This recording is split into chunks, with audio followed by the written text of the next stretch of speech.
ஹல்லேலூயா. சோத்திரம் ஆண்டவரே, இந்த மாதிரி நேரத்தில் நாங்கள் ஜெபிக்கும் போது எங்களுடைய ஆஜாத்மா காரியங்களை பரிசுத்தப்படுத்தும். இதை கேட்கிற ஒவ்வொருவருடைய வீட்டிலையும் குடும்பத்திலையும் ஆண்டவரே எல்லா பிரச்சனைகளையும் தேவனாய் கர்த்தர் மாற்றி போட முடியாது இருக்கிறேன். ஆண்டவரே, கவலைகள், தொல்லைகள், துன்பங்கள், நாச மோசங்கள் எல்லாவற்றிலிருந்து விடுதலையாக்கும் ஐயா. வார்த்தைகள் உலகத்தை நீ குணமாக்கும். வார்த்தைகளை அனுப்பி நீ ஜீவனை கொடுக்கிற தேவன். உன் வார்த்தைகளை ஜீவன் இருக்கிறது. தொடர்ந்து ஆட்சி தொடக்கம் முதல் முடிய பரியந்தம் தேவாதி தேவன், ராஜாதி ராஜன், கர்த்தாதி கர்த்தன் ஆசீர்வதியுமாகிறார். இயேசு கிறிஸ்து நாமத்தில் ஆமென்.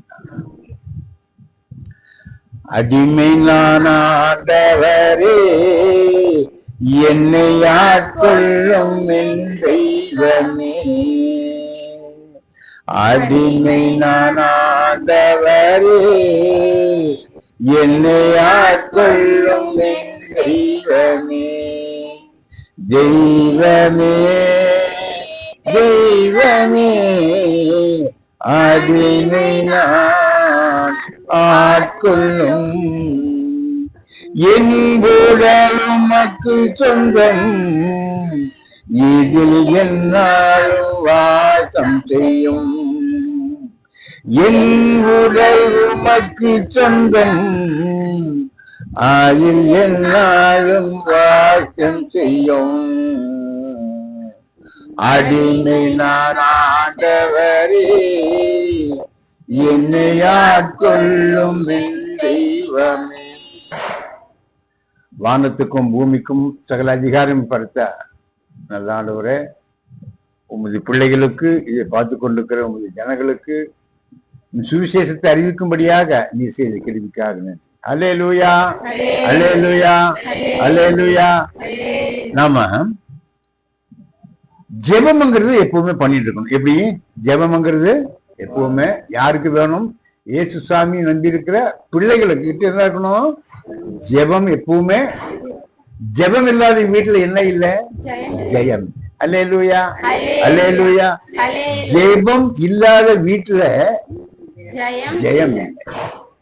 இங்க ஒருத்தருக்கு வேண்டி ஒருத்தர் ஜெபம் சொல்லாரு. ஒருத்தருக்கு வேண்டி ஒருத்தர் ஜெபம் பண்ணுங்க. ஒருத்தர் குற்றத்தை ஒருத்தர் உணர்த்தி ஒருவருக்காக ஒருவர் ஜெபம் பண்ணும்போது என்னாச்சுன்னாக்கா, விசுவாசம் உள்ள ஜெபம் பிணியாளியை ரட்சிக்கும். அல்லேலூயா, அல்லேலூயா. விசுவாசம் உள்ள ஜெபம் பிணியாளியை ரட்சிக்கும். இங்க மத்தேயுங்கிற சுவிசேஷத்துல நம்ம ஒரு 8ஆம் அதிகாரத்துல ஒரு 5ஆம் வசனத்துல இங்க ஒரு பணக்காரர் என்ன பண்றாருனாக்கா, அவன் வேலைக்காரன் சுகம் இல்லைன்னு சொல்லி எங்க போறான்? ஆண்டவர்கிட்ட போறான். ஆமென். நல்லா தெளிவைக்கல். என்ன யாருக்கிட்ட போறா? அப்படி ஒருத்தருக்கு சுகம் இல்லைன்னாக்கா பணக்காரன் எங்க போவான்? ஆஸ்பத்திரி வாய்த்தேன்னு சொல்லணும், சத்தம் போட்டு. அப்பதான் அவங்க கேட்பாங்க. ஒரு பணக்காரனுக்கு சீக்கு என்ன பண்ணுவாங்க? அங்கதான் போ. காரணம் என்ன? அவங்ககிட்ட என்ன இருக்குது? பணம் இருக்கு. பணம் இல்லாதவங்க கிட்ட யாரு இருக்காங்க? இயேசுனார் இருக்காங்க. வாய்த்தான்னு சொல்லுங்க. பணம் இல்லாதவங்க கிட்ட யாரு இருக்காங்க? இயேசுனார் இருக்காங்க இல்லையா? அப்ப அந்த மாதிரி நம்முடைய வாழ்க்கையில அப்படித்தானே. நம்ம கிட்ட பணம் இல்ல, யார் இருக்காங்க? இயேசுனாரு. அப்படித்தானே.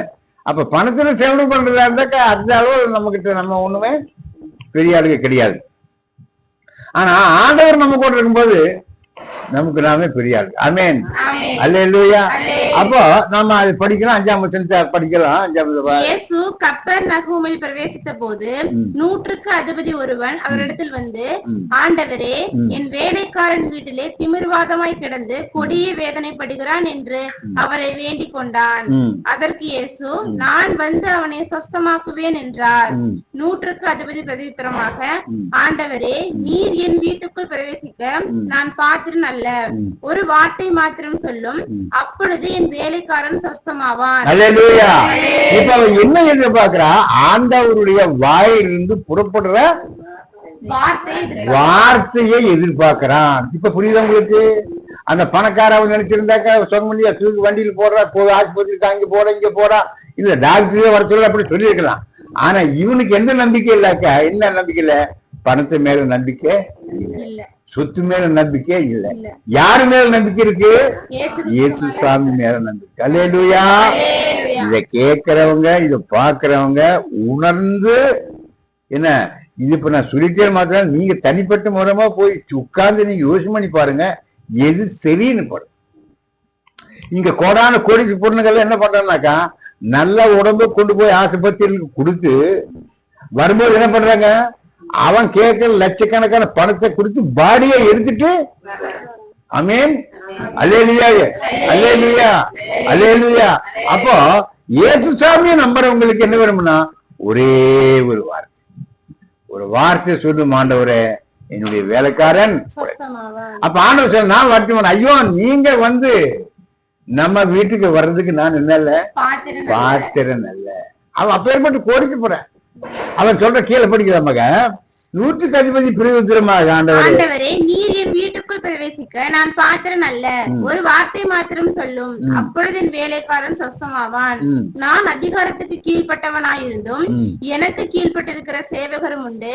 நான் ஒருவனை போவென்றால் போகிறான், மற்றொருவனை வாவென்றால் வருகிறான், என் வேலைக்காரனை இது செய் என்றால் செய்கிறான் என்றான். பாத்துக்கோ, நான் நினைச்சாக்க எது வேணாலும் சொன்னால் இது வேலை செய்யறதுக்கு ஆள் இருக்கு, பணம் காசு எல்லாமே இருக்கு, அதிகாரமும் இருக்கு.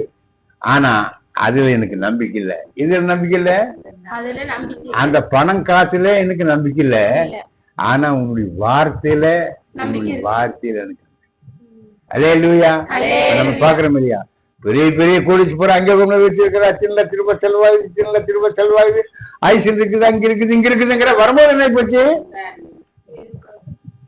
என்ன பண்றாங்க, பாடிய செத்து போன பணத்தை அவனுக்கு லட்சக்கணக்கான பணத்தை கொண்டு டாக்டருக்கு கொடுத்து என்ன ஆகுது, பணத்தை எடுத்துட்டு இது யாரு செய்யற வேலை, ஐஸ்வர்யம், பணம் இருக்கிறவன். மரணம் நான் முதல்ல சொல்றேன், மரணத்துல 2 வகையான மரணம் இருக்கு.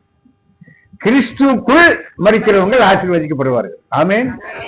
கிறிஸ்துக்குள் மரிக்கிறவர்கள் ஆசீர்வாதம். அது எப்படி ஆமா, இயேசு கிறிஸ்து வரும்போது கிறிஸ்துக்குள் மரிக்கிறவன் ஒரு நிமிஷத்துல ஒரு இமைப்பொழுதே மறுரூபமாக்கப்படுவார். அல்லேலூயா அல்லேலூயா.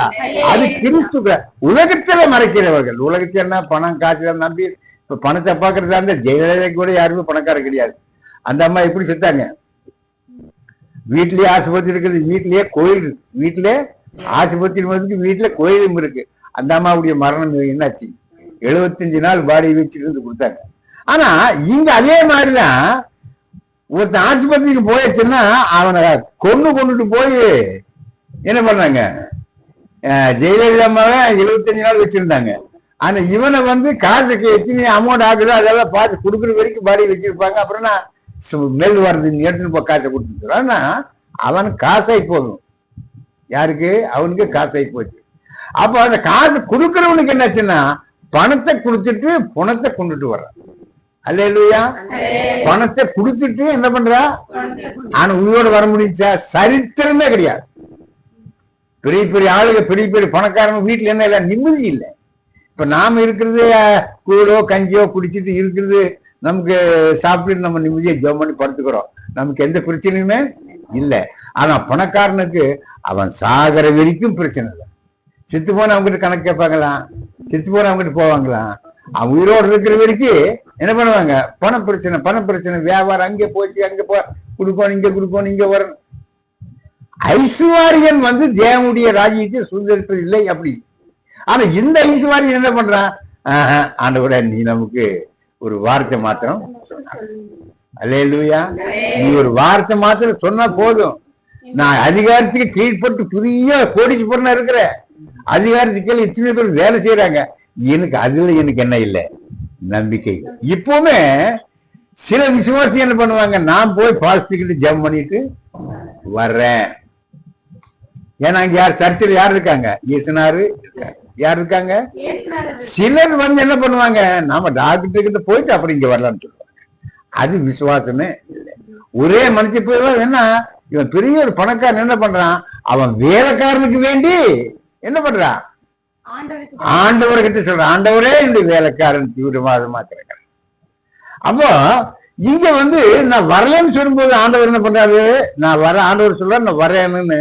ஆனா இவன் என்ன, வேண்டாம் சாமி, நீ ஒரு வார்த்தை மாத்திரம் சொன்னா போதும், என்னுடைய வேலைக்காரன் சொத்தவான். அப்போ அது உறுதியா இருக்கணும். நான் இங்க போக மாட்டேன், ஆஸ்பத்திரி நமக்கு சுகம் இல்லை, நம்ம இங்க ஆஸ்பத்திரி போனேன் சொல்லுவாங்க. ஏன்னா அவங்க அப்படிதான் ஆனா நாம ஆண்டவர் கூட இருக்கிறவங்க நம்ம ஆண்டவரை கேட்டு ஆண்டவர் என்ன சொல்றாரு, ஞாபகத்தை உனக்கு நானே வைத்தியர். யாரு? அப்போ இயேசுசாமியை நம்புறவங்களுக்கு இயேசுசாமியால வைத்தியர். என்னென்ன வைத்தியர்? ஸ்பெஷலிஸ்ட் அவர். எதுக்கு? எல்லாத்துக்கும் மூக்குக்கு, கண்ணுக்கு, பல்லுக்கு, உள்ள இருக்கிற ஹார்ட்டுக்கு, லிவருக்கு, கிட்னிக்கு, நரம்புக்கு, எலும்புக்கு எல்லாமே இயேசுசாமி நமக்கு ஸ்பெஷலிஸ்ட். அல்லேலூயா. கேட்கிறவங்க ஒவ்வொருத்தரும் யோசனை பண்ணிக்கணும். இயேசுசாமி நமக்கு ஸ்பெஷலிஸ்ட். அவர்னால செய்யக்கூடாத காரியம் ஒண்ணும் இல்லை. அவரு கல்லுகளை கொண்டு பேச வைப்பார், மரங்களை கொண்டு, மண்ணை கொண்டு பேச வைக்கார். நம்மள மண்ணன் உண்டாக்குனவர். நான் பேசுறோம் இல்லையா? மனுஷன் எங்கே உண்டாக்குனாரு? மண்ணில். அப்ப உடனே நம்ம அந்த 12ஆம் அதிகாரத்தை படிக்க 12 ராஜ்யத்தின் புத்திரரோ புறம்பான நிலையிலே தள்ளப்படுவார்கள், அங்கே அழுகையும் பற்கடிப்பும் உண்டாயிருக்கும் என்று உங்களுக்கு சொல்லுகிறேன். பின்பு இயேசு 100க்கு அதிபதியை நோக்கி, நீ போகலாம், நீ விசுவாசத்தபடியே உனக்கு ஆமென். அல்லேலூயா. நீ போலாம், தாராளமா நீ போலாம், நீ தாராளமா போல. என்ன போச்சு? நீ விசுவாசம் திட்டப்படியே ஆக கடவுது. அந்நேரமே வேலைக்காரன் என்ன ஆயிட்டான்? சொஸ்தமாயிட்டான். அல்லேலூயா, அல்லேலூயா. அப்ப விசுவாசம்ங்கிறது யாரு மேல வைக்கணும்? பணத்தை மேல வைக்க கூடாது, டாக்டர் மேல வைக்க கூடாது, ஏன்னா மந்திரவாதி மேல, சுவசிக்கார மேல, கல்லு மேல, மண் மேல, மரத்து மேல வைக்க கூடாது. இயேசு சாமி தான் தெய்வம். அவர்னால கூடாத காரியம். ஆண்டவரே நீ எடுக்கிறதானே அப்படி எடுத்துக்கோ. எடுக்கிறது நம்ம கிட்ட பணம் காசு இருக்குது அவருக்கு தெரியுமா தெரியாதா? அப்ப நம்ம கிட்ட விசுவாசம் எவ்வளவு இருக்கு நமக்கு தெரியுமா தெரியாதா? அந்த முடிவுக்கு நம்ம வரும்போது ஆண்டவர் நமக்கு நல்ல முடிவே இருப்பார். ஜெபம் பண்ணலாம். நல்ல ஆண்டவரே ஸ்தோத்திரம் இயேசு சுவாமி. இந்த வார்த்தைகள் வசனங்களை கொண்டு ஆட்சி தேற்றி நாம் மகிமைப்படுத்த முடியாது. தொடர்ந்து ஆசிரியர் துதியும் கனமும் மகிமை உமக்கே செலுத்துகிறோம். மேற்பண்ட சுகரமாய் இயேசு கிறிஸ்து ஜீவன நல்ல பிதாவே. அல்லேலூயா.